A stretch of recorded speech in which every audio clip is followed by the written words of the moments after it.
O título desta palestra é Tiranos, Revoluções e Guerras. Parece um título horrível, mas é sobre isso que eu vou falar. E vi uma mulher sentada sobre uma besta escarlate, cheias de nomes de blasfêmia. Apocalipse 17:3. Aqui temos uma igreja que controla a besta escarlate. Apocalipse 13:4 fala, e eles adoraram o dragão, sem saber, é claro, que deu o seu poder à besta, e adoraram a besta, que foi definida como aquele poder que governou durante 1260 anos. No entanto, recebeu a ferida mortal, mas há de governar de novo no final dos tempos. E nós já identificamos como o catolicismo. E eles adoraram a besta dizendo, quem é semelhante à besta? Quem é capaz de fazer guerra contra ela? Aqui estão eles, prostrados diante desta besta estranha. Os reis do mundo, os figurões deste planeta. Eles prestam culto a ela, eles a adoram através da sua obediência, e lhes concedendo autoridade estatal para lidar com qualquer questão. Aqui está uma citação interessante do livro Papado, Puseísmo e Jesuitismo. Qual é o objetivo dos jesuítas? De acordo com eles, eles somente buscam a glória de Deus. Mas se você examinar os fatos, perceberá que eles buscam simplesmente o domínio mundial. Vejam que Roma perdeu o domínio universal durante a Reforma Protestante. Isso se tornou um grande problema. Um grande problema. E eles se tornaram indispensáveis para o Papa, que sem eles não poderia sequer existir, porque o catolicismo se identifica com eles. Eles se tornaram indispensáveis aos governadores, e são eles que decidem acerca das revoluções. E dessa forma, sob um nome ou outro, são eles que governam o mundo. Vejam que o papado se coroou governante de todo o mundo. O Papa se tornou o governante do mundo. Este é o Sacro Império Romano, que se espalhou por todo o planeta. Se nós olharmos os séculos de revolução, começando em 1750 até 1850, vamos ver a Revolução Americana em 1776, e podemos perguntar aos presidentes que viviam então quem era o responsável por essas revoluções. Então, a Revolução Francesa, em 1789, a Revolução Espanhola, em 1823, a Revolução Polonesa, em 1831, as revoluções alemã e italiana, em 1848, em 1917, tivemos a Revolução Russa. E a partir dessa época, nós passamos a ter guerras, como a Guerra de 1914 a 1918. Essa guerra fez com que a Revolução Russa se tornasse possível. E a Segunda Guerra Mundial, de 1939 a 1945. Houve muitos conflitos neste planeta. Quanto sangue foi derramado neste planeta como consequência dessas revoluções? Por quê? Porque um poder quis assumir controle absoluto. E a Bíblia fala que foi o diabo que lhe concedeu esse poder, de modo que todos se sujeitassem a esse poder, e a nenhum outro. Vamos dar uma olhada nessa breve cronologia aqui. 1717, esse é um período em que houve muitas conflagrações neste planeta.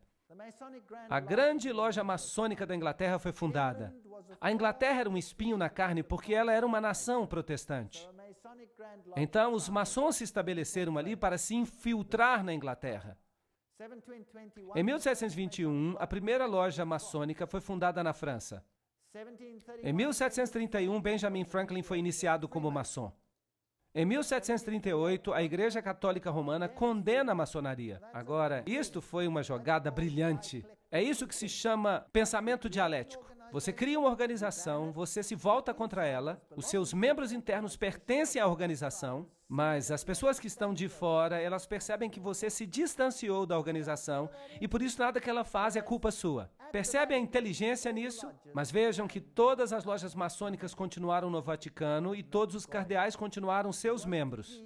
deveria ser um exército protestante, sob o controle da ordem jesuíta, e nós apresentamos uma palestra inteira sobre isso. Aquela palestra sobre quem está por trás das sociedades secretas, e ela está disponível. Em 1758, Sir Francis Dashwood funda o Clube do Fogo do Inferno, e Benjamin Franklin visita a Inglaterra para discutir o futuro das colônias americanas com Dashwood. 1768 é a fundação do rito da observância estrita, ou seja, grau 33º, pelo barão von Hund, com base na tradição templária. Este é um ponto interessante. Então, Frederico da Prússia, ou Frederico o Grande, eu não sei por que eles o consideram grande, mas de todo jeito foi ele que fundou a Ordem dos Arquitetos da África. E é ele que usa o título Illuminati para descrever as suas lojas neomaçônicas. Então, esta é uma história breve, para que nós continuemos. 1770, Benjamin Franklin foi eleito grão-mestre da Loja das Nove Irmãs em Paris. Em 1771, a maçonaria do Grande Oriente foi fundada na França. Em 1776, a Ordem dos Perfectibilistas, ou Illuminati, foi fundada. É assim que eles se chamam, perfeitos. Então, a Revolução Americana começa. Então, por volta de 1776, tudo já estava preparado. Em 1778, Pedro I fundou o Círculo Secreto. Em 1785, o Congresso Grão-Maçônico supostamente planejou a Revolução Francesa. Os Illuminatis foram banidos na Bavária e se tornaram subversivos ali. Em 1789, houve a Revolução Francesa. Em 1784, houve a conspiração dos iluministas para derrubar os monarcas Habsburgs. Eles pertenciam ao Sacro Império Romano. Eles atacaram os monarcas porque a monarquia sempre se opôs ao governo jesuíta. Eles baniam os jesuítas, mas ninguém podia banir o poder da Igreja Católica Romana. Em 1816, John Adams escreveu ao presidente Jefferson: será que nós não deveríamos ter aqui um enxame regular dessas pessoas, disfarçados de forma tão perfeita como somente o rei dos ciganos conseguiria? Disfarçados de pintores, editores, escritores e diretores de escola? Se já houve um corpo de homens que merecesse a condenação eterna na terra e no inferno, é esta sociedade de Loyola. Eles não mediam palavras naquela época, uau! Bem, eles estão falando dos novos jesuítas e eu tenho uma citação para tudo do que eu falo. Muitos escritores nos advertiram dessa grande conspiração dos jesuítas, como, por exemplo, Samuel Morse, o inventor do Código Morse. Ele tentava mostrar que uma conspiração contra as liberdades da República estava agora em plena ação, sob a direção do intrépido príncipe Metternich da Áustria, que sabia que era impossível obliterar esse exemplo encrenqueiro de grande e livre nação pela força das armas. Então tentou realizar o seu objetivo pela agência de um exército de jesuítas. A quantidade de fatos e argumentos que vão provar a existência dessa conspiração vai deixar perplexo qualquer homem que abrir o livro com a mesma incredulidade que nós tivemos. Vejam então que essas eram as pessoas que os presidentes criam que estavam por trás de todas essas conspirações.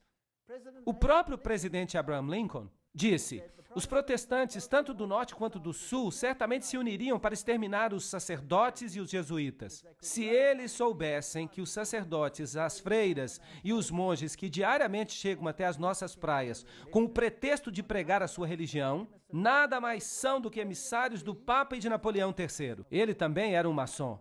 E de outros déspotas da Europa, para prejudicar as nossas instituições, alienar o coração do nosso povo, da nossa Constituição, das nossas leis e destruir as nossas escolas e preparar um reino de anarquia. Aqui, da mesma forma como fizeram na Irlanda, no México, na Espanha, e onde quer que haja pessoas que queiram ser livres. Essa é uma declaração e tanto. 50 anos na Igreja de Roma, escrito pelo padre Charles Schinneke. Ele era católico e se tornou protestante. Ele diz que esta guerra não seria possível sem a sinistra influência dos jesuítas. E nós devemos ao Papa o fato de que nós agora vemos a nossa terra vermelha com o sangue dos nossos filhos mais nobres. Abraham Lincoln, 1865, 16º presidente dos Estados Unidos. Esta é uma carta particular de Lincoln, que foi queimada por seu filho Robert, mas foi recuperada por Charles Schinneke. Ele era o confidente pessoal do presidente. Numa carta com data de 22 de janeiro de 1870, Mazzini escreveu a Pike. Pike era um alto maçom. Ele escreveu um manual da maçonaria escocesa. Ele disse o seguinte: Devemos permitir que todas as federações continuem exatamente como estão. Tudo deve parecer como era no início, com seus sistemas, suas autoridades centrais e diversos modos de correspondência entre os altos graus do mesmo rito, organizadas como estão no presente. Mas nós devemos criar um super rito, que deve permanecer desconhecido, ao qual nós chamaremos os maçons do grau mais alto. Nós vamos escolhê-los. Com respeito aos nossos irmãos na maçonaria, esses homens devem prometer o mais absoluto segredo. Através desse rito supremo, nós vamos governar toda a maçonaria. E ela vai se tornar um centro internacional. Será o centro mais poderoso porque o seu endereço será desconhecido. Então, Albert Pike escreveu uma carta para Mazzini, com data de 15 de agosto de 1871, na qual ele disse que deveria haver uma ordem mundial. Uma única ordem mundial em que todas as nações do mundo se submeteriam ao controle de uma única organização. E para conseguir isso, eles fizeram planos. E há inúmeras citações para isso, eu coloquei várias delas na tela, porque alguém pode dizer, eu não confio nesta daqui, ou naquela outra, ou nesta outra. Então há referências aqui embaixo, referências aqui em cima, haverá referências em outros slides, de fontes diferentes. Ele disse, e por falar nisso, isso estava à disposição lá no Museu Britânico, e era exibida ali até que foi tirado dali. A Primeira Guerra Mundial, para derrubar o poder dos czares da Rússia, protetores da ortodoxia, e produzir um Estado comunista ateu. Será que isso aconteceu? Claro, e foi escrito muito antes do evento. Muito antes do evento. Isso foi escrito em 1871. Mas essa guerra começou em 1914. A Segunda Grande Guerra Mundial. Isso também foi escrito muito antes do evento. Fazer guerra entre a Grã-Bretanha e a Alemanha para fortalecer o comunismo como antítese da cultura judeu-cristã e produzir um Estado sionista em Israel. Será que eles conseguiram alcançar esse objetivo? Sim. De fato, depois dessa guerra, Israel assumiu a forma presente, sob a proteção da Inglaterra. E então, interessante, uma terceira guerra mundial, uma guerra no Oriente Médio envolvendo o judaísmo e o Islã, e escalando para dimensões internacionais. Isso é fascinante. Você acha que esta é uma das cartas? O que você acha? Sim, parece que nós estamos na trilha certa. Então veja aqui uma outra citação, se alguém não quiser acreditar na primeira citação. Mazzini com Pike desenvolveram um plano para 3 guerras mundiais para que eventualmente toda a nação pudesse se dispor a entregar a sua soberania nacional a um governo mundial. A Primeira Guerra deveria terminar o regime dos czares na Rússia. A Segunda Guerra deveria permitir que a União Soviética controlasse a Europa. A Terceira Guerra Mundial deveria ocorrer no Oriente Médio entre os muçulmanos e os judeus e resultaria no Armagedon. Interessante. Agora, como eles pretendiam fazer isso? Vamos ler o que Albert Pike escreveu sobre essas guerras e como essas guerras seriam desencadeadas. Aqui está uma citação. Devemos desencadear os nihilistas e os ateus. Vejam, o destruidor e os ateístas. E provocaremos um formidável cataclisma social, que em seu horror mostrará claramente às nações o efeito do ateísmo absoluto, a origem da selvageria e o tumulto mais sangrento. Então, por toda parte, os cidadãos obrigados a se defenderem contra a minoria dos revolucionários exterminarão esses destruidores da civilização. E a massa, desiludida com o cristianismo, receberá a luz pura através da manifestação universal da pura doutrina de Lúcifer. Será a destruição do cristianismo e do ateísmo. Ambos serão conquistados e exterminados ao mesmo tempo. Que plano inteligente! Então você esfrega os 2 sistemas que você criou, um contra o outro, e você criou o ateísmo como antítese contra a cultura judeu-cristã, e você faz com que haja uma colisão entre os dois, até que eles se destruam. E disso você vai obter uma nova ordem mundial e uma nova religião, que será muito mais esotérica e honrará a Satanás. Esse não é um plano muito esperto? Bem, ele tem alcançado sucesso. É por isso que em latim, ordo ab chaos, a ordem que vem do caos. Esse é o lema que a maçonaria usa. Aqui está um de seus documentos, lembram-se? E eu tirei essa foto numa loja maçônica. E Weishaupt, o pai do jacobinismo, Lembra-se que falamos sobre isso quando abordamos Apocalipse capítulo 11? O jacobinismo foi o poder que desencadeou a Revolução Francesa. Falamos sobre isso na palestra de Apocalipse 11. Queda da Bastilha, a liberdade e a razão como deusa, substituindo no trono o cristianismo. Então o cristianismo foi removido e começou um novo reino. A monarquia foi deposta. Luís VI e sua esposa perderam a cabeça. Maria Antonieta foi decapitada. E isso acabou com a monarquia. Então Robespierre, que era o líder dos clubes jacobinos, iniciou um reino de terror.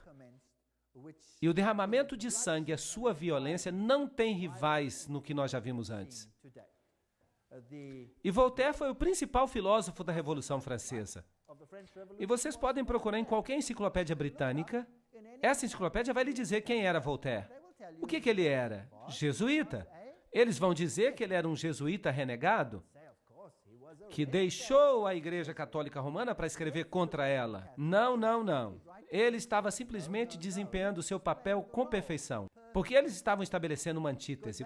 Vocês se lembram do voto que o jesuíta faz? Que eu vou ficar dos dois lados e vou fazer isso com perfeição, desde que no final das contas a Igreja Mãe vença. Bem, segurar uma caneta é estar em guerra. No contrato social, o homem nasce livre. Por toda parte, ele está em cadeias. Um homem pensa que é mestre dos outros, mas ele permanece mais um escravo. Isso é verdade, mas e se você tiver criado a escravidão? Para criar a miséria, para causar a revolução. Será que isso é possível? Então, os filósofos se unem e eles escrevem uma nova Constituição. É a origem dos direitos humanos. Declaração da Revolução Francesa no século XVIII. A Declaração dos Direitos Humanos, o olho que tudo vê e pertence a Lúcifer, a serpente com a cauda na boca, a serpente doadora de vida, serpente eterna, e você tem esse chapéu jacobino esquisito aqui, no topo da espada. E se você observar esse conjunto todo, então você vai ver esse feixe de varas atadas umas às outras. Qual é o nome dessas varas? Vocês se lembram? Fasciae. Fasciae. Um feixe de varas amarradas juntas. E no topo das fasciae você tem esse chapeuzinho estranho. Era um chapéu jacobino. Vejam como ele era. Esta representação é melhor. Também é chamado de capuz frígio. Ele era usado em Roma antiga pelos escravos emancipados, como marca de sua liberdade, mas foi adotado na Revolução como o capuz da liberdade. É isso que eles dizem às massas. Mas eu vou lhe dar o significado real. Aqui está o deus Mitra. E aqui ele está matando o touro. E ele está usando um cachorro, uma cobra e um escorpião. E eles estão abocanhando as partes mais delicadas deste touro. Ele o está destruindo com animais impuros. Trata-se da guerra contra Cristo. Vejam o aspecto do seu chapéu. Seu capuz frígio. Então, trata-se do mitraísmo. E o catolicismo nada mais é do que mitraísmo. O mitraísmo era a religião da Pérsia, era a religião de Roma e é a religião da Igreja Católica Romana. Há 7 graus no mitraísmo. E o grau mais elevado se chama padre. E então você tem uma congregação. Quem na Igreja Católica tem uma congregação e é chamado de padre? O sacerdote. Certo? E ele poderia ser um membro de vários grupos. E também os padres católicos. Eles podem ser o que quer que seja, jesuítas, franciscanos, dominicanos, podem ser membros de qualquer outra ordem. Ciro Grande foi o primeiro a elaborar uma carta com os direitos humanos. A ferida mortal, como nós descrevemos, só para refrescar a sua memória, em 21 de fevereiro de 1798, Papa Pio VI é destronado por Napoleão. O anel foi tirado do dedo e ele morreu no exílio. Agora pensem nisso. Se Napoleão era um maçom, então ele estava sob o controle de quem? Da ordem jesuíta. Quem enviou Napoleão a Roma para prender o Papa? A ordem dos jesuítas. Por quê? Eu pensei muito sobre isso. Dentro da Igreja Católica Romana, há inúmeras ordens. E nem sempre há uma harmonia perfeita entre elas.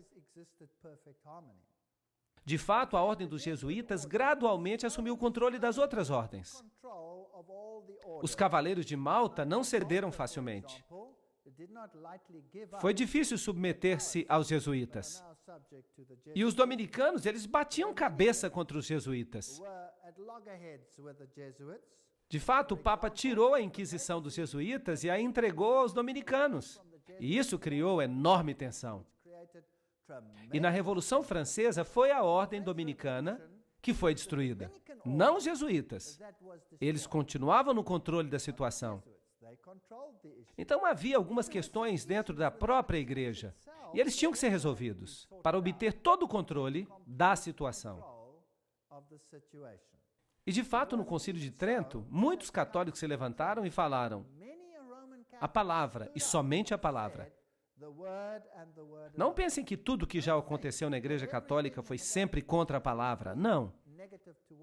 E Martinho Lutero, ele também teve o seu impacto. E então muitos estavam na linha e por isso a Igreja precisou de uma limpeza. Agora, havia outro problema. E o problema é o seguinte: a Reforma havia enquadrado Roma como anticristo. Agora, se a Reforma identifica Roma com o anticristo, qualquer movimento que saia de Roma será olhado com o quê? Com suspeita. Então, por que não aparentemente destruir o papado e fazê-lo ressuscitar livre de tudo aquilo que era contra ele? Ressuscitado como um poder final em completo controle dessas organizações. Está fazendo sentido para vocês? Isso seria um truque legal. E tudo aquilo que havia acontecido com aquele papado fraco ali seria desconsiderado, porque não poderia ser dele. Deve ter outra fonte. É assim que as sociedades secretas trabalham. Elas funcionam por trás de fachadas, por trás de fachadas, por trás de fachadas. Então vamos ver o que acontece. Por volta de 1804, Pio VII observa Napoleão se coroando imperador. Então Napoleão assume os estados do Vaticano. Então parece que Roma está diminuindo. Mas em 1848, Mazzini ataca Roma e então o Papa vai para o exílio. Então o poder papal desaparece e os protestantes ficam relaxados, basicamente. E essa é uma coisa perigosa a se fazer. Berthier leva o Papa cativo, Weishaupt e seus amigos jesuítas cortam o acesso ao Vaticano, lançando e liderando a Revolução Francesa.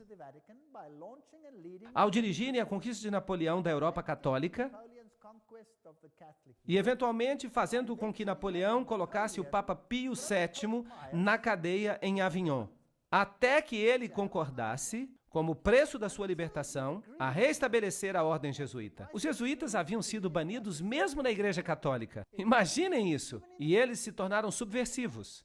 E houve uma guerra, mas talvez eles tivessem sido banidos para dar a impressão de que havia uma guerra, porque você nunca pode estar seguro.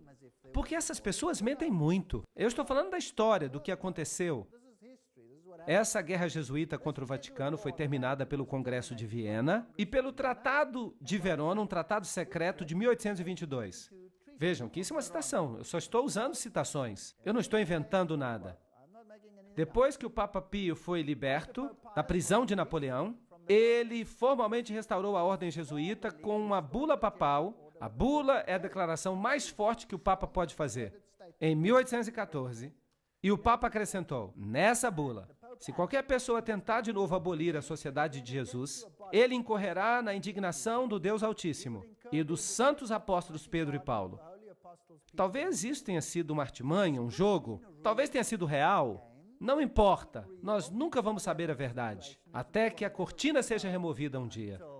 Mas, supostamente, liberdade religiosa. E os revolucionários foram para as ruas. E eles fizeram o que achavam que deviam fazer. Aqui está José Bonaparte. 1768, 1866, se tornou rei da Espanha e ele se tornou um grão-mestre da maçonaria na França.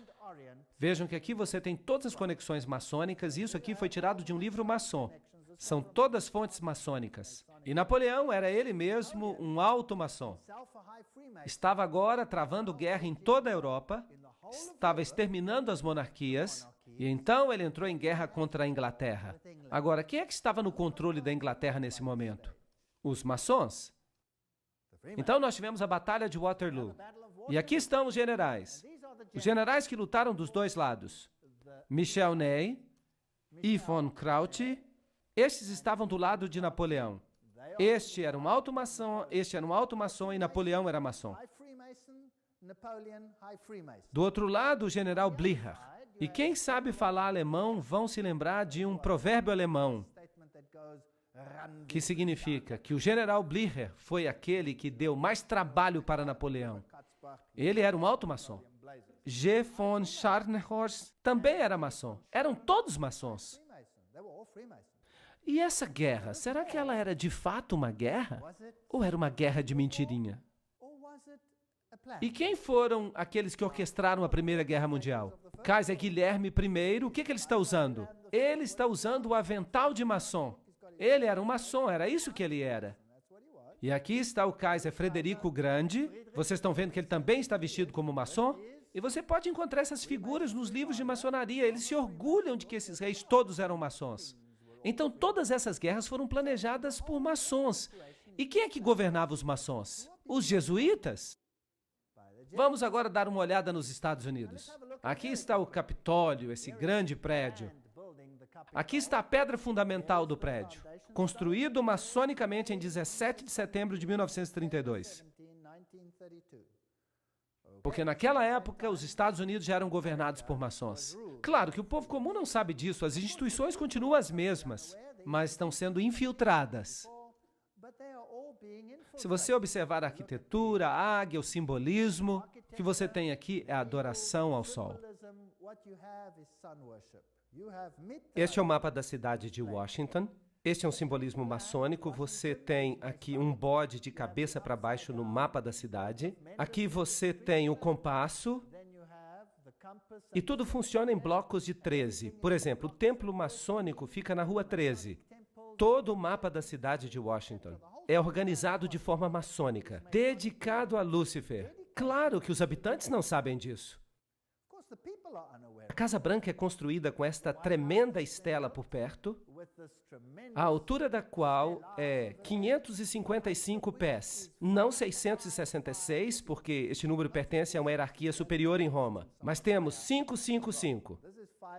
Não é interessante que Hollywood também usa o número 555? Vocês já notaram que quando eles estão mostrando um programa de televisão, o número telefônico disponível é sempre 555, blá, blá, blá, blá e outra coisa? O número é o número de Hollywood. O nome Hollywood significa a madeira que é usada para fazer o bastão de uma bruxa. É um número dedicado a Lúcifer, um número de bruxaria. Mas isso não nos interessa agora. Aqui está a estela. Quem construiu os alicerces da cidade? Foram os maçons, então vamos ver o significado disso. Aqui está a enciclopédia da maçonaria. Esta vai ser a nossa fonte agora. Os obeliscos foram originalmente construídos em honra ao Deus Sol. Essa conexão vem da adoração egípcia ao Falos. Bem, aqui é o membro masculino. E ele está na Casa Branca. Bem, nós não temos que continuar por muito tempo, porque ele é dedicado a Ísis, a Osíris. Bem, aqui está a estrutura. Agora, a estrutura militar é um pentágono, que é o centro mais alto do pentagrama, no qual 13 bruxas ficariam, de modo que elas consigam propagar uma maldição. Então, esta também é uma estrutura com tons de bruxaria. Bem, é apenas um edifício, mas tem algumas conotações. Bem, também a França, que tem uma nova filosofia, uma ordem para o novo mundo, e ela enviou aos Estados Unidos um presente, a Estátua da Liberdade. Então vamos perguntar à Unesco o que ela significa. A Unesco diz, os 7 raios de sol que emanam do halo de Mitra, aqui está o deus Mitra, simbolizam o seu triunfo sobre as forças das trevas. Agora, vocês precisam entender. Lúcifer diz que Miguel e seus anjos representam as forças das trevas e que Jeová é o diabo. Isso não é terrível? Lembram-se disso? E aqui está a Unesco nos dizendo que a cabeça da Estátua da Liberdade é adornada com 7 raios de mitra. Aqui está a tocha de Lúcifer. Porque não interessa se Lúcifer é homem ou mulher, porque Lúcifer é androgênico. Aqui está a pedra fundamental, neste lugar, em 5 de agosto de 1884. A pedra fundamental do pedestal da Estátua da Liberdade, clareando o mundo, isto é, iluminação, foi lançada com uma cerimônia por William Brodie, grão-mestre dos maçons. E aqui está o símbolo maçônico. Então, a Estátua da Liberdade é maçônica. E tudo vai parecer maçônico à medida que nós continuarmos. Texe Marrs escreve que, pairando sobre as águas brilhantes mas poluídas, ela segura em seu braço estendido e na sua mão uma tocha de fogo e luz. Um presente da ordem maçônica, os herdeiros modernos da herança Illuminati. A Estátua da Liberdade foi esculpida por Frédéric Bartholdi, membro da loja maçônica de Alsácia-Lorraine, em Paris, França. A estátua é significativa para as sociedades secretas que estão planejando a nova ordem mundial. E continua. Por volta de 1854, Pio proclamou a concepção imaculada da Virgem Maria. Maria sempre esteve no catolicismo romano. Mas agora Maria está sendo colocada no centro e está sendo legitimada como a Mãe de Deus e como uma entidade celestial. Em 1869, Pio reúne o primeiro Concílio Vaticano em Roma e em 1870 o dogma da infalibilidade papal é publicado. Agora temos um outro Deus na Terra. Esse é o triunfo do ultramontanismo. Os jesuítas passam a garantir que todo o poder se concentra nas mãos de um homem.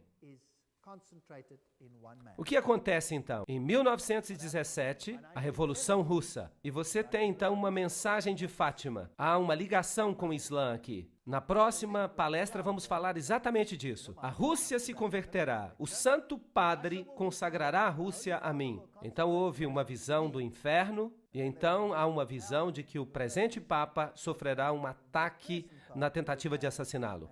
E aquilo aconteceu. Bem, não é difícil, você planejou tudo desde o início, dizer o que vai acontecer. Percebem? Não é muito difícil. Vamos então ver agora os paralelos entre a Revolução Francesa dos Jesuítas e a russa. Eles funcionam assim. As duas revoluções se basearam nos escritos comunistas dos maçons, Voltaire e Marx. Os jesuítas aperfeiçoaram o comunismo em seus sítios no Paraguai. Eles testaram no Paraguai se funcionaria ou não. Eles o aperfeiçoaram lá. As duas revoluções saquearam as igrejas estatais, as duas revoluções terminaram com a monarquia. Em ambos casos, as dinastias Bourbon e Romanov haviam expulso os jesuítas. Eles foram embora nos dois casos, e eles não queriam arriscar de novo. As duas revoluções produziram repúblicas apenas na forma, mas tinham monarquias absolutistas no poder. Eram controladas pelas pessoas que estavam no poder. As duas revoluções declararam o ateísmo como a religião do Estado. As duas revoluções realizaram um reino de terror com uma polícia secreta de inquisição. E, imaginem, foi mesmo um reino de terror. Milhões morreram. Stalin é pessoalmente responsável pela morte de milhões de pessoas. As duas revoluções resultaram em ditadores militares responsáveis pela eliminação dos que discordavam. O mesmo padrão, se funcionou uma vez, por que não usá-lo de novo? As lições aprendidas nessas repúblicas platônicas, lá no Paraguai, elas forneceram a base para o Manifesto Comunista de Marx, pela qual toda a nação da Terra seria diminuída a uma redução guarani, assim destruindo a classe média branca protestante, à medida que restaurasse o feudalismo comunal da Idade Escura de César e do Papa. Isso é uma citação. É uma declaração forte, mas ela resume tudo. Então, Karl Marx, em 1844, escreveu o Manifesto Comunista. Foi neste momento que ele o escreveu. E ele foi publicado em 1848. Em 1928, um concílio papal na Alemanha influenciou o Partido Católico de Centro, tornando-o de direita, e ajudou a promover Hitler ao poder. Agora, quem é Adolf Hitler? Em 1929, Pio dissolve o Partido Católico. Ele já tinha feito o seu trabalho e as pessoas já estavam prontas para votar. E no mesmo ano ele se coroa como soberano do mundo. Que arrogância! Agora o Papa se tornou o soberano do mundo. No mesmo ano, ele assina alguns documentos. Agora, um governante precisa ter um país e ele então recebe de volta o seu pequeno estado, o menor estado do mundo. E agora, de novo, o papado volta a ser uma entidade política. Ele tinha estado morto, ele não era naquela época uma entidade política, e é por isso que a besta recebeu uma ferida mortal. E agora ele retoma o seu poder. E agora, de novo, ele volta a ser uma besta. A sua ferida foi curada. Está certo? É por isso que o jornal São Francisco Chronicle, quase citando a Bíblia, diz: ao assinarem esse documento, a ferida foi curada. Agora estamos prontos para a guerra. 1934. Na Iugoslávia, uma organização chamada Ustashi é fundada e ela é uma organização terrível. Seus membros acabam assassinando o rei Alexandre da Iugoslávia. Agora, os Ustashi são uma organização militar com aspectos nazistas e eles praticamente mataram os sérvios. Eles matavam todo mundo que era ortodoxo, forçando-os a se tornarem católicos ou a morrerem. Tinham que escolher um dos dois. Mas ninguém fala nada sobre essa matança que ocorreu aqui nessa época. Em 1941, a Croácia se declara independente. E a matança começa. Este é o homem que é agora Papa, o cardeal, o secretário de Estado Eugênio Pacelli. Aqui está a sua família, todos com conexões maçônicas. E eles também têm o Banco de Roma à sua disposição. E eles têm o dinheiro de Rothschild. E Rothschild tem conexões maçônicas. E aqui está Pio XII após a sua eleição. O seu claustro tem o número simbólico 13. É um número muito importante na maçonaria. E produziram para ele um selo com um triângulo maçônico. E aqui está ele com o símbolo maçônico, assim como Alexandre disse que tinha. E algo mais. A partir desse momento, o Papa passa a usar o éfode, uma pequena placa que era usada também pelos sacerdotes de Israel. Agora vamos fazer uma pergunta a Albert Mackey, um maçom do 33º grau, para explicar para nós o que isso significa. E ele diz: o sumo sacerdote da loja maçom do Arco Real de 1859 a 1865, nos Estados Unidos, declara na sua obra padrão, aqui está ele, é ele que declara, que o sumo sacerdote da loja maçônica do Arco Real oficialmente usa o éfode. Então, quem é o sumo sacerdote da maçonaria? Ali está ele, o Papa. Bem, Pacelli visitou os Estados Unidos e conversou com este homem, o presidente F.D. Roosevelt. Notem que esta aqui é a foto de uma loja maçônica que talvez nunca devesse ter sido mostrada ao mundo, e talvez eles estejam zangados porque ela se tornou conhecida. Mas ela mostra Roosevelt em sua roupa maçônica. E aí está ele com o seu capuz na cabeça. Aqui está recebendo um aperto de mão maçônico. Percebem como o aperto de mão maçônico é? E numa próxima palestra eu vou falar sobre o que tudo isso simboliza. Por que eles estão usando esses capuz? E ele nomeia Myron Taylor como emissário especial ao Vaticano. Vamos olhar agora uma lista dos líderes políticos da maçonaria nos Estados Unidos. Eu só vou fazer citação de fontes diferentes, de páginas da internet. Vocês podem verificar isso, só para mostrar quem está no controle atualmente. Nós vamos passar rapidamente por esses nomes, mostrando os graus nos quais se encontram. Bill Clinton, 33º grau. Newt Gingrich, 33º grau. Bob Dole, 33. Jack Kemp, 33. Storm Thurmond, 33. Colin Powell, 33. Jesse Helms, 33. Barry Goldwater, 33. Al Gore, maçom, talvez grau 33. Aqui está outro James Monroe, Andrew Johnson, James Garfield, McKinley, Roosevelt, é claro, William Taft, Franklin Roosevelt, Harding, Lyndon Johnson, Gerald Ford, Ronald Reagan, George Bush, todos eles, Yitzhak Rabin, Yasser Arafat, Príncipe Philip, Duque de Kent e muitos outros. Aqui está outra fonte. Saddam Hussein, isso é interessante. Vamos ter que falar dele, ele também era grau 33 na maçonaria. Tony Blair, grau 33. Gerhard Schröder, primeiro-ministro da Alemanha, grau 33. Benjamin Netanyahu, grau 33. Yasser Arafat, grau 33. Ronald Reagan, Gorbachev, Helmut Kohl, Shimon Peres. Helmut Kohl também faz parte do Comitê dos 300. François Mitterrand, grau 33. Ele era da Loja Maçônica Grande Oriente. Yitzhak Rabin, Willy Brandt. Todos esses aqui eram maçons. Aqui há mais. Joseph Stalin, ele era um dos Illuminati, que fazia parte da Loja do Grande Oriente. Leon Trotsky, também da Loja do Grande Oriente. Henry Kissinger, membro do Comitê dos 300. J. Edgar Hoover, grau 33. Cecil Rhodes, Aleister Crowley. Walt Disney era um maçom do grau 33. Olaf Palme, Al Gore, Tony Blair. Joseph Mengele, isso é interessante. Ele era o assassino em massa dos nazistas. Ele era um dos Illuminati. Robert McNamara. Estão todos aqui, até Billy Graham. Vamos continuar. John Glenn, Buzz Aldrin. Todo mundo que já fez uma viagem até o espaço precisa ser maçom, dos graus mais elevados. Edgar Mitchell. Vamos continuar. Francis Bacon, Lord David Owen, todos os grandes negociadores. Richard Holbrooke. Eu só estou passando por alguns. Alan Greenspan, Peter Wallenberg, a rainha Elizabeth, que é a rainha dos Bilderbergers. O príncipe Felipe, a rainha Beatriz, ela pertence ao Comitê dos 300. O príncipe Bernardo da Holanda, também do Comitê dos 300. E nós podemos continuar lendo. Ted Kennedy, Rockefeller, o Barão Guy de Rothschild. Hillary Clinton, que é uma dama da Sexta Ordem, ela é uma maçom muito elevada. Albert Pike, é claro, vocês também conhecem. Bertrand Russell, Otto de Habsburg, todos estes são maçons. Aqui está Edgar Hoover, o presidente Dwight D. Eisenhower. Aqui está ele honrando com uma grande cruz de grau 33, numa cerimônia especial da Casa Branca, e eles não têm vergonha de nada disso. Praticamente todos os presidentes dos Estados Unidos estão na galeria presidencial da loja. Eu mesmo tirei esta foto. Eu entrei na loja maçônica, eu entrei na sessão dos presidentes e eu tirei cada uma dessas fotos. E então saí.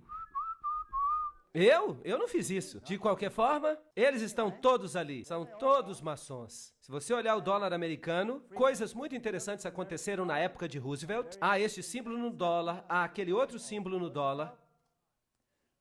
Nós não temos tempo para explicar tudo. Aqui está a frase, em Deus confiamos, o número 1. Se você observar este símbolo aqui, está escrito, assim começa a nova ordem dos séculos.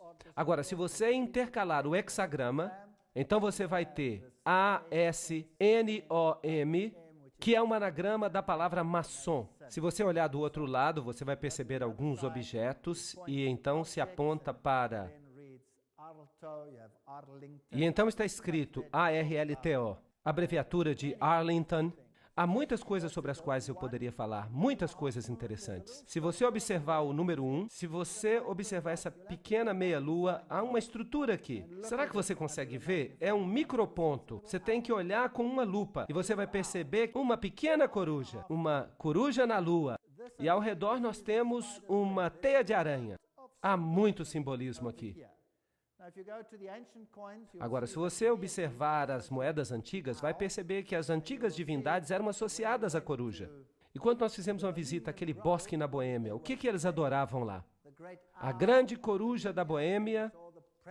E vocês viram os presidentes dos Estados Unidos curvados diante da coruja da Boêmia. Foi muito assustador. Agora, observem este símbolo. Aqui está o olho que tudo vê, pertencente a Lúcifer. Ele ainda não está integrado à base do triângulo. Quando ele for integrado, Lúcifer terá o seu reino. Aqui está. Assim começa a nova ordem dos séculos. A nova ordem das épocas. E há 13 níveis aqui. Na base encontra-se a data da independência dos Estados Unidos, que é também a mesma data da fundação dos Illuminati. Você tem a teia de aranha, símbolo da nova era. Você tem aqui uma faixa, um laço, que pertence a Lúcifer. Você pode percebê-lo aqui, nesta Igreja Católica Romana. Aqui você tem Anubis, aqui você tem a Fênix, o símbolo de Júpiter, do deus Júpiter, a caveira com os ossos, e aqui está a fita. Estão vendo? Tem uma associação com Júpiter. Todos esses símbolos nos dizem uma mesma história interessante. Do outro lado, você tem esse símbolo. Há 9 penas, há 13 flechas, há 13 folhas, há 13 pentagramas. Eles recebem a forma de um hexagrama. Você tem a águia, você tem uma declaração aqui, é pluribus unum, entre muitos um, ou seja, nós vamos unir todos os povos. Este é o simbolismo de uma nova ordem mundial. Está no dólar. O mundo todo será unido sob um governo central. E este governo será submetido ao controle de Lúcifer, não a Jesus Cristo. Agora, Jesus Cristo sabe disso, permite que isso aconteça e Ele está no controle. Ele nos diz de antemão que isso vai acontecer. E então, no final da história, será Jesus que vai governar este planeta.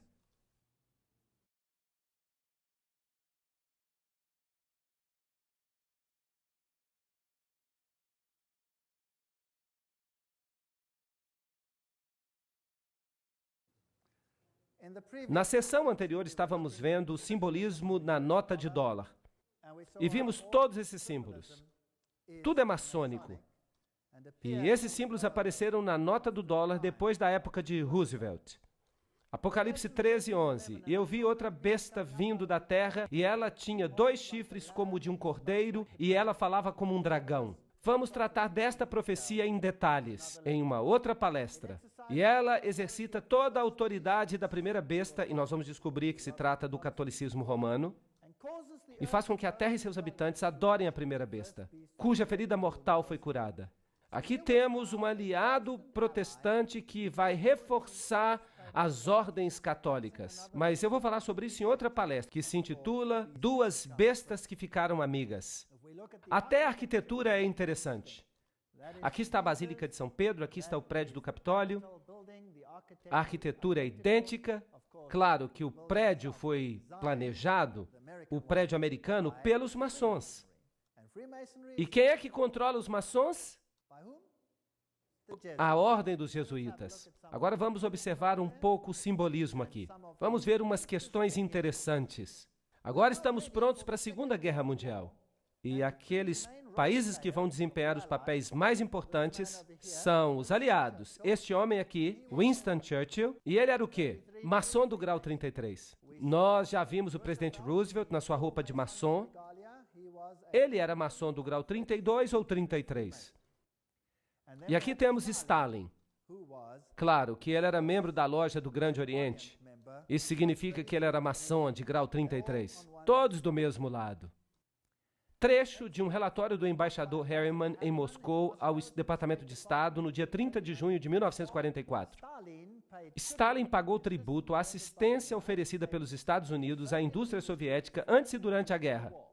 Ele disse que cerca de 2/3 de todas as empresas industriais na União Soviética foram construídos com a ajuda dos Estados Unidos e sua assistência técnica. O outro terço com a ajuda inglesa. Então, quem construiu a União Soviética? Quem a construiu? O Ocidente. O Ocidente a financiou e construiu.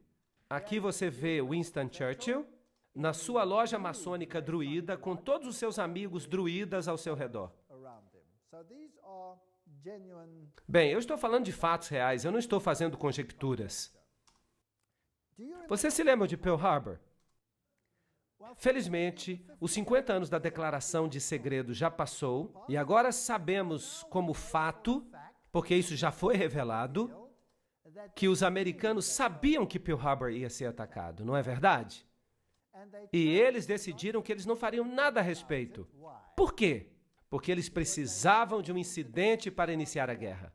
A Constituição americana não permitia que os Estados Unidos entrassem na guerra, e eles precisavam de um incidente. Por isso, eles o criaram. De fato, isso é um assassinato em massa do seu próprio povo, não é verdade? Eles sabiam a respeito, já era conhecimento comum. Isso está nas notícias, acabou-se o pacto de segredo dos 50 anos, e agora ninguém mais pode negar isso. É um fato. Então, os Estados Unidos, já uma vez na história, matou milhares dos seus habitantes para permitir que uma coisa que não era possível antes se tornasse possível depois. Já que tiveram sucesso uma vez, vocês acham que eles podem repetir isso? Eu fico imaginando. E o outro lado? Hitler. Hitler disse, eu aprendi muito da ordem dos jesuítas. Até agora, nunca houve nada mais grandioso na Terra do que o sistema hierárquico da Igreja Católica. Eu repeti muito de sua organização no meu próprio partido. A SS foi constituída de acordo com os princípios dos jesuítas. Himmler, o chefe da SS, tinha uma conexão íntima com os jesuítas através de seu pai e irmão. Hitler falou dele: eu posso ver que Himmler é o nosso Inácio de Loyola. E Joseph Goebbels também era um jesuíta treinado. Então vemos os dois lados. Quem os controlava ambos? Os mesmos partidos. Isso é chamado de tese e antítese. Goebbels, Himmler, esses homens eram jesuítas. Eles eram fascistas. Adolf Hitler, fascista, usando o simbolismo do Deus Sol. A cruz maltesa, os símbolos do Deus Sol. Aqui está ele com Hindenburg. Ele mesmo era maçom. Tudo isso foi planejado. Ele ganhou os jovens para que ficassem de seu lado. Uma das principais personagens católicas a ajudar Hitler a assumir o poder foi Franz von Papen. E Franz von Papen era, obviamente, o líder do Partido Católico. Foi ele que promoveu a Hitler. Então pode-se dizer que a Igreja Católica promoveu a Hitler. Essas duas fotos têm significado maçônico, mas vamos falar sobre isso mais tarde. Vejam que os símbolos que o Terceiro Reich escolheram eram símbolos maçons. Vejam que houve uma aliança feliz no início, mas depois ela deteriorou. Percebam aqui uma saudação do tipo maçônico. Hitler se reuniu com os líderes da igreja e vejam aqui os cardeais fazendo a saudação a Hitler. Percebam que a igreja se envolveu intimamente com o movimento nazista. Aqui estão vários cardeais saudando a Hitler. O Papa e o Führer. Vejam que até hoje há uma dificuldade muito grande para que o Papa Pio seja canonizado por causa das suas conexões com o movimento nazista. Aqui está o novo bispo do Reich, Ludwig Müller. Ele era protestante, estava saudando a Hitler. Ele está apertando a mão com Hitler. Vejam que o bispo protestante anterior já não mais existia, porque Hitler o havia executado. Então, este aqui era uma marionete. Vejam aqui, católicos e protestantes, um do lado do outro. Tentem entender a guerra. Vamos pensar sobre ela. Quem é o problema em termos da Igreja Católica? Em primeiro lugar, a Igreja Ortodoxa no Oriente havia sido um problema, mas a Primeira Guerra Mundial resolveu isso. O czar tinha sido removido e a Igreja Ortodoxa foi sujeitada, como serão todas as igrejas, para que tudo pareça certo, ao ateísmo comunista. Mas os líderes do comunismo eram todos católicos. De fato, eu já viajei a muitos desses países e os mais velhos me disseram daquelas pessoas: agora nós entendemos. Porque os líderes do regime comunista, porque todos eles frequentavam a Igreja Católica. Se eles eram ateus, por que eles eram católicos tão bons? Esse exército poderoso é então construído, a Alemanha é dividida. O norte da Alemanha, e particularmente o lado oriental da Alemanha, é todo protestante. São luteranos, e todos eles são céticos em relação ao papado. Mas o sul da Alemanha é todo católico. Nos países ortodoxos, como toda a União Soviética, você tem a Igreja Ortodoxa controlando a mente das pessoas. Agora, desde que o comunismo assumiu, isso foi reduzido, foi sujeitado. A Igreja Ortodoxa foi sujeitada ao Estado. Então vem uma guerra tremenda. E os símbolos levados aqui são os símbolos de Lúcifer. São também usados na teosofia. Você pode vê-los aqui. Aqui está a suástica. Aqui está a serpente que vê tudo. E o próprio Adolf Hitler era um tremendo ocultista. É claro que, como iniciado jesuíta, é isso que ele tinha que ser. Mas a roupagem externa de religião que ele tinha era o catolicismo. Você encontra a mesma suástica aos pés de Buda. E como eu já lhes disse antes, foi um sacerdote jesuíta, o padre Stempfel, não Hitler, que realmente escreveu Minha Luta. Então, um jesuíta escreveu o livro. A SS tem o mesmo símbolo da caveira e ossos. Notem aqui a caveira com os ossos cruzados. E aqui temos o lema: a minha honra é ser leal. O princípio da lealdade. A SS tinha sido organizada por Himmler de acordo com os princípios da ordem jesuíta e ela se transformou numa espécie de nova Inquisição. E qualquer pessoa que não obedecesse ao sistema era destruída. Nós lemos muito na literatura atualmente a respeito dos 6 milhões de judeus que foram mortos. Mas nós nada lemos sobre 2,5 milhões de pessoas brilhantes que viviam na Alemanha. Todos os professores, todos os intelectuais e os alemães mais educados foram mortos por Adolf Hitler. Vejam que um regime assim não pode tolerar as pessoas pensantes. Então eles diminuem a capacidade mental das pessoas. O que eles precisam ter são as massas e a elite, os catecúmenos e então do outro lado a superelite. Isso é irritante. Lembram-se daquele jornal jesuíta? Civiltà Católica? Esse é o órgão dos jesuítas. E ele diz francamente: o fascismo é o regime que corresponde mais intimamente aos conceitos da Igreja de Roma. E o fascismo é fascinante. Desculpem-me o trocadilho. O fascismo tem apenas um líder central.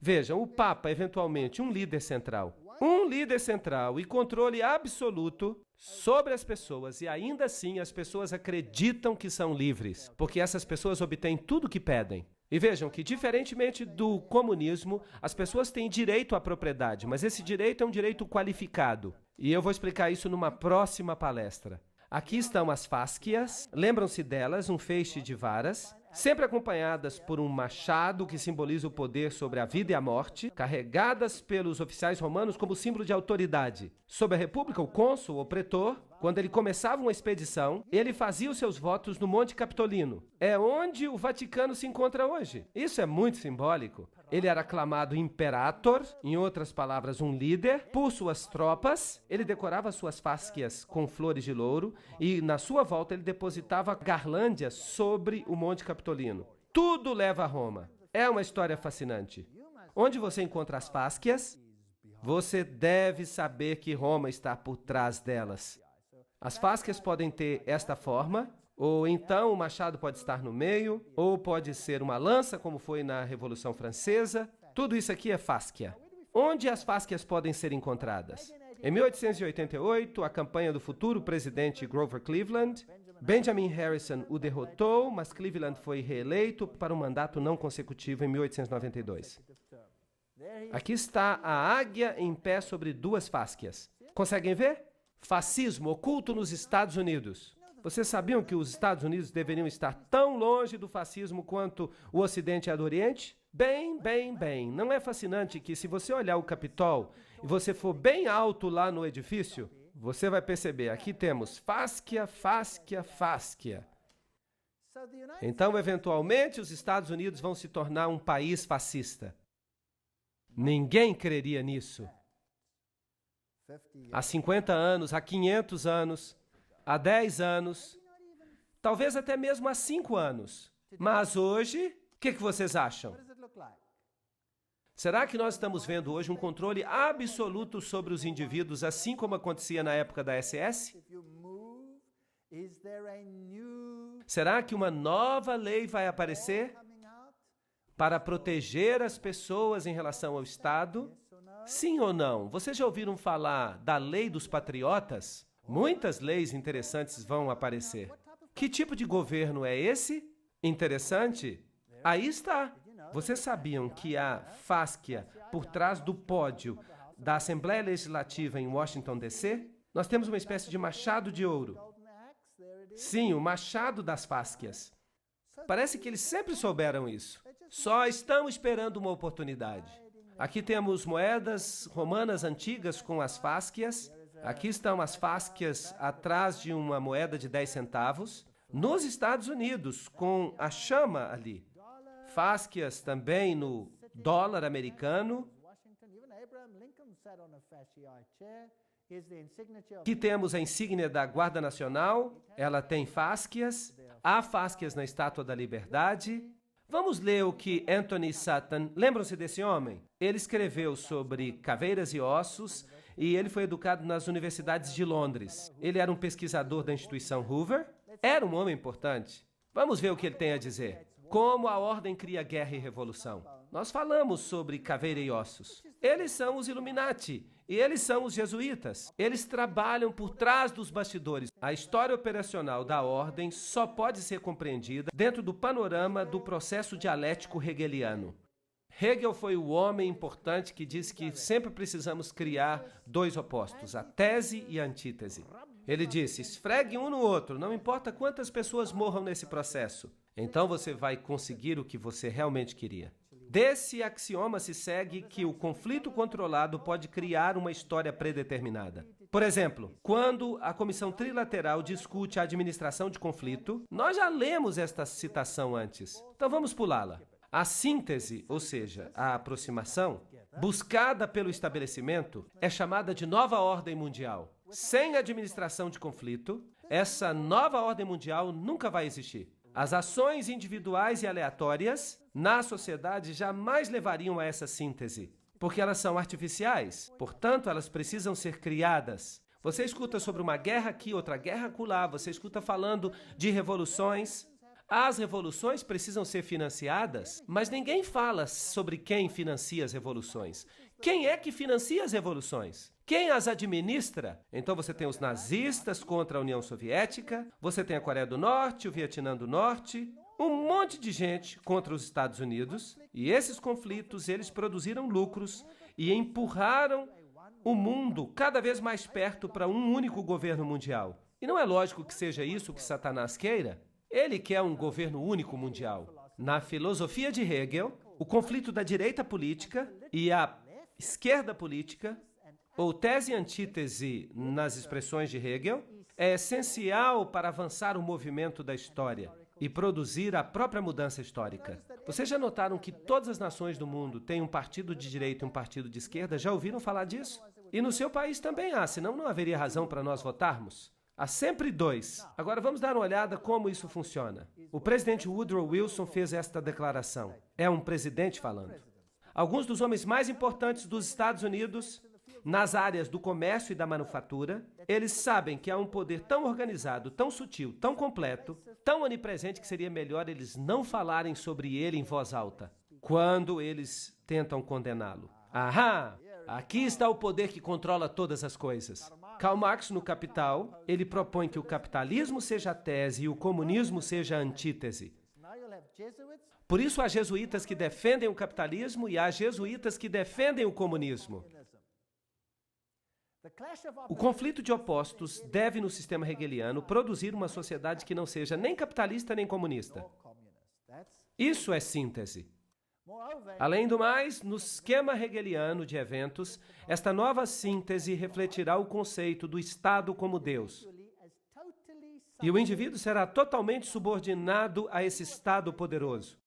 Qual é, então, a função de um parlamento ou de um congresso para os hegelianos? Essas instituições existem meramente para permitir que os indivíduos sintam que suas opiniões têm algum valor e para permitir que um governo tire vantagem de qualquer sabedoria que o camponês pode acidentalmente demonstrar. Certo? Agora vamos ver o que o próprio Hegel fala. Vocês vão ouvir agora o grande filósofo Hegel, a quem todos os políticos se inclinam. Ele diz, em virtude dessa participação, a liberdade e o orgulho subjetivos, com sua opinião geral, os indivíduos podem se demonstrar palpavelmente eficazes e desfrutar da satisfação de sentir que eles valem alguma coisa. Em outras palavras, não passamos de idiotas. Quando você vota, em quem você está votando? Eu vou lhe dizer para quem você está votando. Eu sempre falo isso. Você vota ou para o diabo de rosa ou para o diabo de azul. O voto não faz diferença alguma, é uma anedota. A política é uma piada. A guerra, o conflito organizado das nações para os hegelianos, é apenas o resultado visível do conflito entre ideias. Na opinião de John Dewey, o mais querido hegeliano do sistema educacional moderno, diz: a guerra é o mais eficiente pregador da vaidade de todos os interesses meramente finitos. Ela coloca um fim àquele egoísmo peculiar a um indivíduo, pelo qual ele alega que a sua vida e a sua propriedade pertencem a ele ou à sua família. Entenderam isso? Você pode dizer, claro que Roma não acredita assim. Ah, eu vou lhe mostrar algumas bulas papais que vão fazer os seus cabelos arrepiarem. Compare isso com o espírito e a letra da Constituição dos Estados Unidos. Ela diz exatamente o oposto. Para esses elitistas, o Estado é supremo. E a elite autonomeada que governa o Estado age de fato como o próprio Deus na Terra. Os outros não passam de catecúmenos. Massa, gado. Os livros das faculdades apresentam a guerra e a revolução como resultados meramente acidentais das forças em conflito. Nesses livros você encontra a evidência de que as revoluções precisam de financiamento e que a fonte desse financiamento é, em muitos casos, Wall Street. Os veículos operacionais para a criação de conflitos. A chave da história moderna está nos seguintes fatos. Os elitistas estão intimamente associados aos marxistas e nazistas. Eles participam dos dois lados, porque o que eles criaram não passa de um jogo. Neste memorando, nós apresentaremos o conceito de que a história mundial, certamente desde 1917, reflete deliberadamente o conflito criado com o objetivo de causar uma síntese, uma nova ordem mundial. Vamos ver como funciona. Aqui está a ordem. A tese é a Rússia marxista. A Segunda Guerra Mundial acontece. A antítese é a Alemanha nazista. Quem os financia? Quem financia os russos? A companhia Guarantee Trust. E quem financia os nazistas? A companhia Guarantee Trust. E então você tem a companhia W.A. Harriman, etc. E você tem as mesmas pessoas deste outro lado. As mesmas pessoas financiam os dois lados. E então você tem a Revolução Bolchevique em 1917, e então em 1933 Hitler sobe ao poder, há um conflito entre os dois, há muito lucro. E então o resultado depois da Segunda Guerra Mundial, as Nações Unidas são criadas como primeiro passo para a nova ordem mundial. O financiamento é para os dois lados. Em 1948, a corrida armamentista. Em 1950, Maria passa a receber peregrinações. Em 1950, Francis Matthews diz que é necessária a guerra nuclear com a Rússia e começa a disputa entre os dois. Vejam quantas pessoas foram mortas por Stalin. Entre as 1.766.188 vítimas até o início de 1922, cifras obtidas dos documentos soviéticos, cerca de 5.000 eram sacerdotes, professores, freiras, etc., da Igreja grega. Mas logo a perseguição se estendeu aos milhões de luteranos, reformados, batistas, metodistas e especialmente os cristãos menonitas. A circulação da Bíblia não foi apenas proibida, mas passível de exílio. Foi isso que Stalin fez. Stalin matou milhões. Nós ouvimos de 6 milhões de judeus, mas é melhor pensarmos em termos de 30, 40, 50 milhões de pessoas. Quando falamos de Stalin, o maior assassino em massa que este mundo já conheceu. Foster Dulles, presidente Kennedy. Qual é a história aqui? Aqui está Kennedy, e ele é casado com esta jovem Jacqueline. E eles começaram a dirigir os Estados Unidos em direção a um tremendo conflito. Todos os presidentes têm jogado esse jogo. Eventualmente, esse presidente morre. E este aqui assume. Lyndon Johnson. Querem saber algo interessante? Um presidente tem que fazer um juramento à Bíblia para que ele possa assumir o cargo. Vocês sabiam que Lyndon Johnson se recusou a fazer o juramento pela Bíblia? Lyndon Johnson fez o juramento com a juíza Sarah T. Hughes. Logo após o assassinato, a juíza trouxe uma pequena Bíblia para que fosse feito o juramento. Mas esta foi substituída por um missal romano, um livro de missas, que estava no avião. Então ele se recusa a jurar pela Bíblia, ele jura pelo missal católico. Isso não diz algo, não é interessante? Eu acho isso muito interessante. Então por que esse presidente teve que morrer? Ele era católico, afinal das contas. Será que é possível que nem todo católico seja tão facilmente enganado? Aqui está o desfile das motocicletas passando. Aqui está a senhora Kennedy ajudando os agentes. O agente Clint Hill sobe no carro. Ele sobe na traseira depois do tiro no presidente. Aqui estão as rosas que ela recebeu.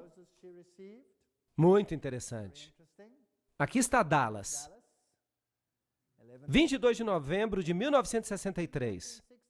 John Fitzgerald Kennedy, 35º presidente dos Estados Unidos, visitou Dallas. Isso é interessante. Vejam o número 11 ali em cima. Aqui está o edifício. Aqui está o edifício de onde ele saiu. Ele foi aparentemente assassinado daquela janela. É isso que dizem. Aqui está uma visão mais ampla. Aqui está a placa. E eles escreveram ali o que aconteceu. Em 22 de novembro de 1963, esse edifício ficou notoriamente conhecido quando Lee Harvey Oswald, e alguém teve o trabalho de sublinhar isso, supostamente, atirou no presidente John Kennedy e o matou. A maioria das pessoas não crê que Lee Harvey Oswald assassinou o presidente. O carro do presidente veio por esta rua. Esta árvore ainda não existia. E o tiro saiu daquela janela lá em cima.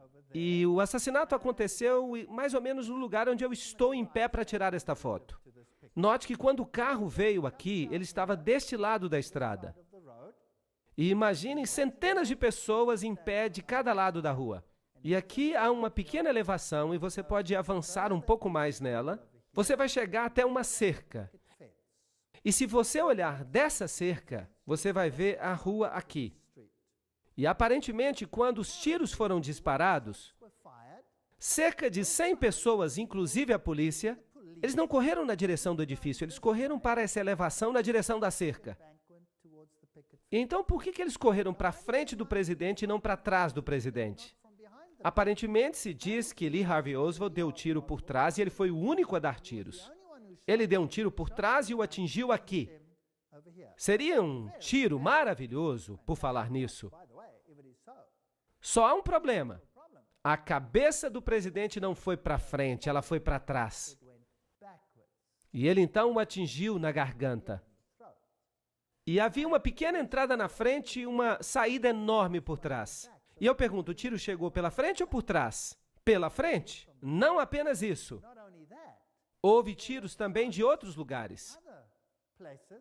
E eles se intercalaram de modo que todos eles atingiram o presidente.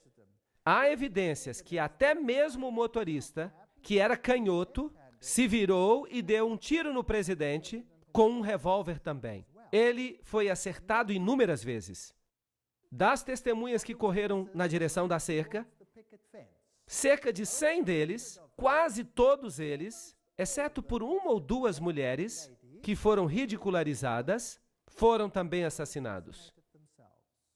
Isso não é estranho? Você não acha que seria estranho todas as testemunhas morrerem? É estranho. Este foi um dos maiores encobertamentos a existir. Aqui está a cerca. E quando você olha para cá, era assim que era. Alguém por trás da cerca poderia atirar. Esta seria a visão de trás da cerca. Eu tirei esta foto. E o carro estaria aqui. E ele teria atingido o presidente desta distância bem curta. E ele teria atingido pela frente. E é interessante que a cabeça do presidente se moveu para trás e para o seu lado esquerdo. Uau! Assim. Isso significa que ele deve ter recebido o tiro do lado da frente? Certo? Isso não é lógico? Muito bem. Será que sou eu que estou dizendo isso ou isso é conhecimento público? Isto é conhecimento público. Mas, no entanto, é negado pelo governo. Ele só tem um bode expiatório, Lee Harvey Oswald. Aí está o lugar onde Kennedy morreu, bem na direção daquela cerca. Vamos olhar então como morreu JF Kennedy. Vamos ver como a televisão mostrou essa questão. E você então vai ter a sua própria opinião. Vamos ligar o som. Dallas, Texas, 22 de novembro de 1963. Presidente John F. Kennedy assassinado. 37 anos depois, o povo americano ainda não sabe a verdade. Vamos voltar àquele dia de Dallas. O dia foi 22 de novembro, o horário logo antes do almoço. O primeiro disparo foi ouvido quando as motocicletas se aproximavam da praça. Aqui, as motocicletas violaram as regras do próprio serviço secreto. Quando o carro virou, ele diminuiu a velocidade de 60 para 15 km por hora. Foi aí que os disparos foram ouvidos. Por 6 segundos, os ocupantes do carro de Kennedy foram atingidos por balas. Kennedy colocou a mão na garganta. Então sua cabeça explodiu. Por causa da grande força, ela se moveu para trás e para a esquerda. Só aí o carro do presidente acelerou. Lyndon Johnson, o novo presidente, criou uma comissão federal para investigar o caso. A comissão Warren nos deu a versão oficial. Lee Harvey Oswald tinha agido sozinho. Mas se todos os tiros vieram de trás, por que então a cabeça do presidente se moveu para trás? E por que tantas pessoas, inclusive a polícia, não correram em direção ao armazém de livros onde Lee Oswald estava, mas na direção da cerca? Se a comissão de Warren estava certa, por que tantas testemunhas disseram ter visto algo completamente diferente? Do relatório oficial, cerca de 177 pessoas morreram simplesmente porque sabiam demais. No momento em que Kennedy foi morto, criou-se um grande encobertamento. As testemunhas foram ameaçadas e muitas foram mortas. Jean Hill, entrevistada logo após. Um tiro foi ouvido e ele pôs a mão no peito. Então houve um intervalo. E então 3 ou 4 tiros foram ouvidos de novo. Nessa hora, a escolta acelerou. Conosco agora está Jean Hill, que estava mais perto do carro do presidente no momento dos disparos do que qualquer outra pessoa. A senhorita Hill é uma professora primária em Dallas e ela tem vivido sob o medo de morrer nos últimos 29 anos. Eu entendo que 2 homens que se diziam agentes do serviço secreto entrevistaram você logo depois do assassinato. O que eles perguntaram? Eles me perguntaram o que eu tinha visto, eu disse a eles. Eu tinha visto o presidente ser atingido, eu tinha visto o atirador e que eu tinha ouvido de 4 a 6 tiros. Mas eles me disseram que eu não tinha ouvido mais do que 3 tiros. Você foi entrevistada por outros policiais? Sim, eu fui entrevistada por um outro inspetor. Ele tentava o tempo inteiro desacreditar as coisas que eu dizia. Ele me acusava das coisas mais ridículas, de ter um caso fora do casamento, que eu estava buscando publicidade e que eu era uma mentirosa. Nós encontramos os fatos reais e certamente ninguém, nos 25 anos que se passaram, refutou as nossas conclusões básicas. Foi o inspetor que inventou a teoria da assim chamada bala mágica. Ele diz que a mesma bala passou por Kennedy e pelo governador do Texas, John Connally. Mas a bala foi encontrada mais tarde, virtualmente intacta, na maca de hospital de Connally. A verdade, se ela tivesse sido conhecida, se ela tivesse saído, teria revelado que foi uma conspiração para matar o presidente, e ela necessitava de um bode expiatório, alguém que pudesse levar a culpa. Havia coisas demais que nós não deveríamos ter visto, como o teste de parafina dado a Oswald, que provou conclusivamente que Oswald não tinha disparado o rifle naquele dia. Ou a câmera espiã encontrada em posse de Oswald, que lhe havia sido dada pelo governo americano. Ou a carta de Oswald ao nosso senhor Hunt, pedindo a sua próxima missão. O único Hunt que nós conhecemos neste caso é Howard Hunt, da CIA, que tinha um escritório juntamente com Oswald em Nova Orleans. O escritório pertencia a Guy Bannister, um membro do FBI. Não apenas o endereço dele estava nos panfletos favoráveis a Castro de Oswald, mas a conta que Oswald usava para imprimir os panfletos pertencia à CIA. Howard Hunt com a CIA, Guy Bannister com o FBI e Lee Harvey Oswald, todos no mesmo escritório. Aqui está uma teoria de como o presidente Kennedy foi morto. A escolta de Kennedy deveria virar 2 vezes, levando diretamente a uma triangulação. O primeiro tiro partiu da cerca, atingiu a Kennedy na garganta. O segundo tiro veio do edifício Daltex, perto do armazém de livros. Ele entrou nas costas de Kennedy. O terceiro tiro veio do canto sudoeste do depósito de livros, no 7º andar. O quarto tiro veio do Daltex. Ele errou por pouco, atingiu o meio-fio, ferindo um transeunte. O 5º e o 6º disparos foram feitos quase simultaneamente, do depósito e da cerca. Ambos atingiram a cabeça de Kennedy. Um da parte de cima, movendo-o para frente, e então, um instante mais tarde, um de cima, movendo-o para trás. Outra teoria inclui o motorista, o agente do serviço secreto William Greer, como um dos atiradores. Observem o motorista atentamente. Aqui você vê o passageiro na frente, virando para trás, olhando para o presidente. Em vez de pulando para ajudá-lo, ele volta-se para frente. O motorista agora está se virando. A arma aparece e ele dispara. Você o verá repetidamente nessas sequências. Kennedy já foi atingido na garganta. Ele está caindo para a esquerda. O motorista agora começa a virar. O seu braço esquerdo passa por cima do ombro direito. E ele dispara agora. De novo você vê o motorista virar. De novo a arma aparece. Ele está se virando de novo. A arma aparece, ele dispara. Você pode ver claramente ele se virando. A arma aparece sobre o seu ombro direito. Uma das primeiras atividades de William Greer, o motorista, depois que a limusine presidencial chegou ao Hospital Parkland, foi conseguir um balde e uma esponja com água. E ele começou a lavar o sangue e pedaços de cérebro que estavam na limusine do presidente. Há uma nova teoria sobre o assassinato de John F. Kennedy. Um cientista do governo diz que as fitas da polícia dão nova evidência de um segundo atirador. Se pudesse ser provado que o barulho na fita é um disparo e que ele de fato veio daquela colina cheia de grama, então teríamos evidência de que havia um segundo atirador, além de Harvey Lee Oswald. Mas até agora, poucos concordam com as conclusões a que chegou Thomas. Eu gostaria de saber por que demorou tanto para que esta informação e a verdade fosse exposta. Em primeiro lugar, ela não foi exposta ainda, e eu não acho que ela jamais o seja. Os segredos do governo têm uma finalidade, e uma finalidade apenas. Não é impedir que os inimigos saibam o que está acontecendo, mas é impedir que o povo americano saiba o que está acontecendo. E toda evidência que existe, ou pode ter existido, que implicaria o governo no assassinato de Kennedy, pode-se ter certeza que essa evidência foi agora destruída.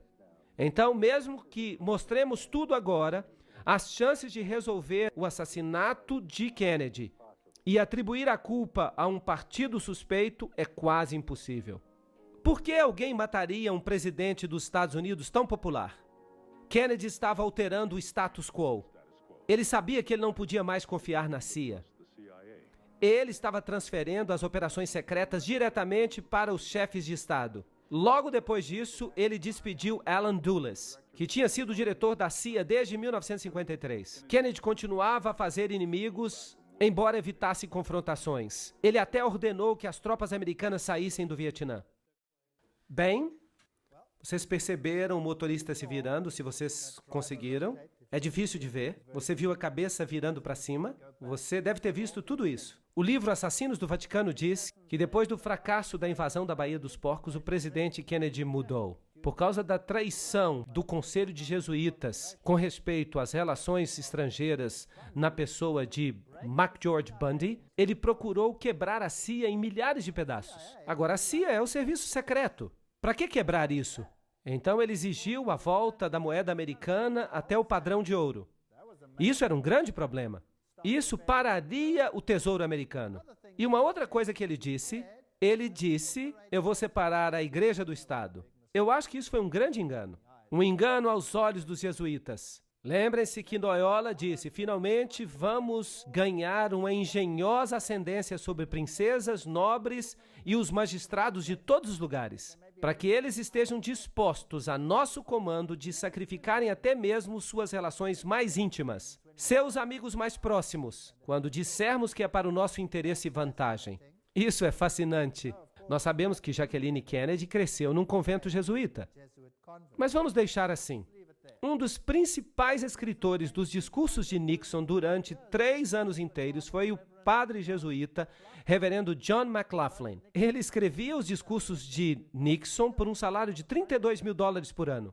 Era muito dinheiro naquela época. E aqui está o próximo presidente, Gerald Ford. Era um maçom de grau 33. Eu tirei esta foto eu mesmo numa loja maçônica. E ele assina dizendo que é um maçom de grau 33. Essa gente não é quem ela diz que é. Quando nós olhamos para ele, e nós olhamos esses apertos de mão e a aliança santa entre o papado e os Estados Unidos da América, e por falar nisto, esta foto é muito importante. E Reagan nomeou este homem para ser um representante no Vaticano. Em 1987, o Papa João Paulo II visita os Estados Unidos e o presidente Reagan se encontra com ele e diz, quando falardes, ouviremos. Não há nenhuma separação entre igreja e Estado aqui, pois de todo o nosso coração nós desejamos tornar esta terra melhor ainda. E o Papa respondeu, eu venho como amigo, amigo da América e de todos os americanos, católicos, ortodoxos, judeus, todos os homens de boa fé. Isso é interessante. Vejam aqui os dois juntos, de novo, esta é uma foto maçônica, mas não vamos falar em detalhes.